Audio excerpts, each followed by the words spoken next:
vous allez pratiquer la prononciation de la lettre E. Alors, à la lettre E correspond le son E muet, c'est-à-dire qui n'est pas prononcé, si cette lettre est en fin de mot ou de syllabe. Par exemple, tasse. Donc à la fin, on entend le son S, mais rien derrière. Livre, valise. Alors là, comme le son ZE est un peu plus sonore, on entend un petit quelque chose hein, si le mot est séparé. Mais dans une phrase, on dirait par exemple je prends ma valise pour aller. Bon, et donc on entend un E muet. Une ville, et d'ailleurs c'est valable pour les deux mots. Course. Donc là on voit que même si on ajoute un S pour indiquer le pluriel, eh bien, le dernier son qui est prononcé est celui-ci. Alors, c'est vrai aussi pour des mots de plusieurs syllabes où le E est à l'intérieur et à la fin d'une syllabe. Par exemple, passeport, samedi, changement, rapidement. Alors, la notion de rythme est importante. En effet, pour prononcer cette phrase, si on parle très lentement, on prend le métro, effectivement, on entend quelque chose qui est prononcé E. Mais personne ne parle aussi lentement, surtout pour prendre le métro. Donc, pour accélérer le rythme, parler de façon plus familière, plus naturelle, on va dire, on prend le métro. Le métro. Et donc, en fait, il n'y a plus rien entre le L et le M. Autre exemple, tu connais ce livre plutôt que tu connais ce livre qui est artificiel. Alors, nous continuons. Le son E, cette fois-ci, est prononcé. Il n'est plus muet, mais il est prononcé. Par exemple, quand on commence à parler, si je dis « ce livre est intéressant », bon, c'est un petit peu difficile à commencer à parler avec en utilisant un E muet. Vous voyez, ce serait difficile de commencer en disant « ce livre est intéressant ». Vous voyez, c'est presque physiquement impossible. C'est la même chose si on commence avec une phrase négative « ne pars pas », par exemple. Et aussi si on est en fin de phrase, fais-le, donc un impératif avec un pronom. On est bien obligé de prononcer ce E.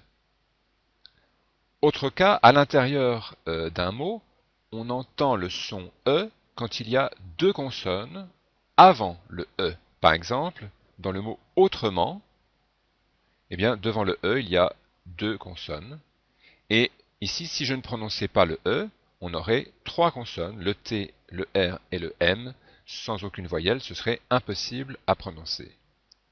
C'est la même chose pour mercredi. Alors, on en profite pour signaler trois mots où on retrouve la prononciation E, alors qu'en fait, on n'écrit pas, on ne retrouve pas la lettre E. Dans monsieur, on entend bien le son E, mais on écrit ON. Dans le verbe faire avec nous au présent, nous faisons, et toutes les conjugaisons de ce verbe à l'imparfait, je faisais, tu faisais, etc. Donc ce sont trois particularités, trois bizarretés de la prononciation. En ce qui concerne le son E, donc on retrouve la lettre E accent aigu, donc un son qui est un petit peu plus ouvert que le E qui était prononcé juste avant, comme par exemple café, été, génération, téléphone, aller, donc le fait d'ajouter un E après le E accent aigu ne change pas la prononciation, musée. On retrouve le son E en fin de mot, donc avec la combinaison ER, EZ, EF ou ED, si la consonne finale est muette. Par exemple, aller et tous les verbes, si nombreux, à l'infinitif en ER. Boulanger, chez, clé, qui peut s'écrire aussi avec E accent aigu. Pied. Dans les mots d'une syllabe, la finale en ES ou ET se prononce aussi et, par exemple, les, mais et le mot de coordination et. Alors pour finir, le son est, on a ici un son qui est encore plus ouvert. La lettre E accent grave ou E accent circonflexe, le chapeau sur le E, comme par exemple le père de famille, crème, être, forêt, fenêtre. Mais aussi les lettres AI ou EI, par exemple paire, comme une paire de chaussures, français, faire, mais, était, et toutes les terminaisons des imparfaits, le chiffre 13, la Seine qui coule à Paris. Alors si la lettre E est devant une double consonne, elle se prononce est, comme elle, belle, est, le verbe être, maître, fourchette.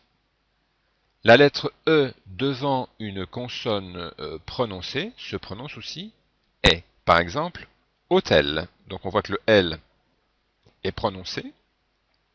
Du coup, le E se prononce automatiquement est, sans qu'on ait besoin de mettre un accent grave. C'est la même chose pour hier, vers, 7, 7, donc le chiffre ou le démonstratif, qui ont la même prononciation, chef, avec. Donc tous ces mots ont un E en fin de mot, mais ici, le E est à l'intérieur du mot, par exemple, merci, donc on voit que le R se prononce, donc le E se prononce est. Électrique, restaurant, est, là c'est la direction, hein, est, ouest, à ne pas confondre avec le verbe être, est. Même chose avec un X, par exemple, exemple, expert, espère, donc là on a non seulement le E accent grave, mais également le E devant le S qui se prononce est. Alors je vous propose de pratiquer le E muet. On voit par exemple ici que on a deux manières de prononcer cette phrase, soit en prononçant le E, voilà le chat, et ça veut dire qu'on parle plutôt lentement, et si on veut parler à un rythme un peu plus rapide, voilà le chat. Je répète, voilà le chat, voilà le chat. Essayez. Voilà le chat. Pardon. Voilà le chat. Voilà le chat. Alors vous pouvez pratiquer sur les autres phrases et vérifier ensuite. Tu viens me voir. Tu viens me voir.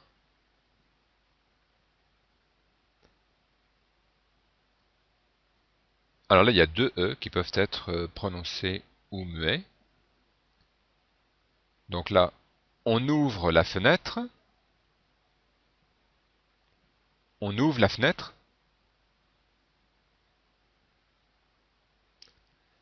La semaine prochaine. La semaine prochaine. Je t'embrasse. Je t'embrasse. Maintenant, on travaille. Maintenant, on travaille. Et quelques phrases aussi qui sont assez courantes. Qu'est-ce qu'on mange? Il voyage tout le temps. On se voit demain. Alors nous continuons avec la pratique aussi du E muet ou prononcé. Ici par exemple, nous avons deux mots, l'un à côté de l'autre, qui se terminent par E. Donc il est possible de prononcer les deux E, je ne crois pas, mais il est impossible de ne pas prononcer, hein, c'est-à-dire que vous ne pouvez pas avoir deux E muets, parce que ce serait impossible à prononcer. Là encore, on aurait un, deux, trois consonnes sans voyelle, ce n'est pas possible. Et comme on est plutôt en début de phrase, on aurait tendance à prononcer le premier E, mais il n'y a pas vraiment de règle là, hein.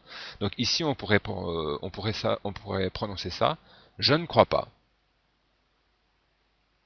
Ici, je ne sais pas. Alors ici, on peut essayer de ne pas prononcer, même si c'est un peu plus difficile, le premier E. Je te parle.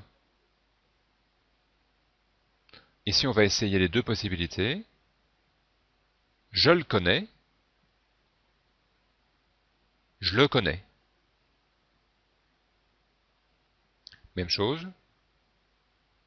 Je me lève. Je me lève. Bonjour, monsieur. Donc là, c'est plutôt lent, donc plutôt poli. Et si on va plus vite, bonjour, monsieur. C'est beaucoup plus familier. Je répète, bonjour, monsieur. Ou bien, bonjour, monsieur. Qu'est-ce que nous faisons maintenant?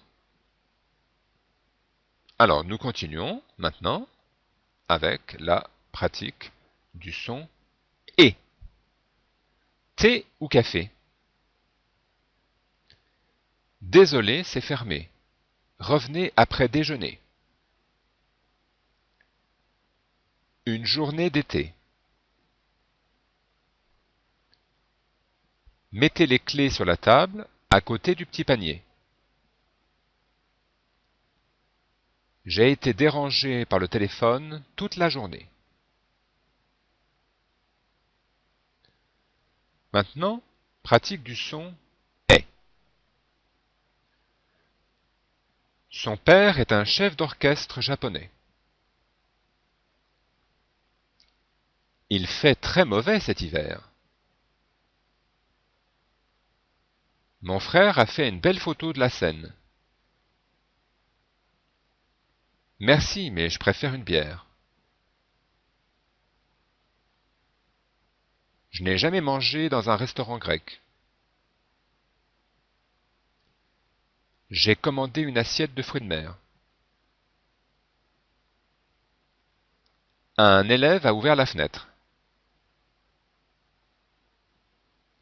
On cherche des objets en verre et on en achète. On perd 13 millions dans cette affaire. Voici un peu plus de pratique. Donc il s'agit, je le répète, de lire les phrases de façon naturelle et relativement rapide. Alors, on commence. Elle est allée chercher ses collègues à l'aéroport. Merci, vous avez été parfait. Tu savais qu'il y avait un nouvel hôtel à côté de chez ma belle-mère? Je ne pensais pas qu'il faisait si froid. En hiver.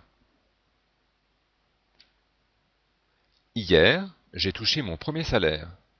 Pas le dernier, j'espère. Mon frère connaît un expert en grammaire française. On pourrait l'appeler. Vous ne faites jamais d'exercice l'après-midi. Alors on continue avec encore de la pratique. Bonne journée, monsieur. C'est vrai qu'il a décidé d'habiter au rez-de-chaussée? Si jamais tu te perds, appelle-moi tout de suite. Je me lève et je vais à mon rendez-vous chez le médecin. Ne regardez pas vos pieds quand vous êtes en train de danser. Qu'est-ce qui est écrit au-dessus du dessin? Maintenant, je pense que vous avez fait des progrès en français et que vous méritez de vous reposer. Alors, je vous dis au revoir et à très bientôt.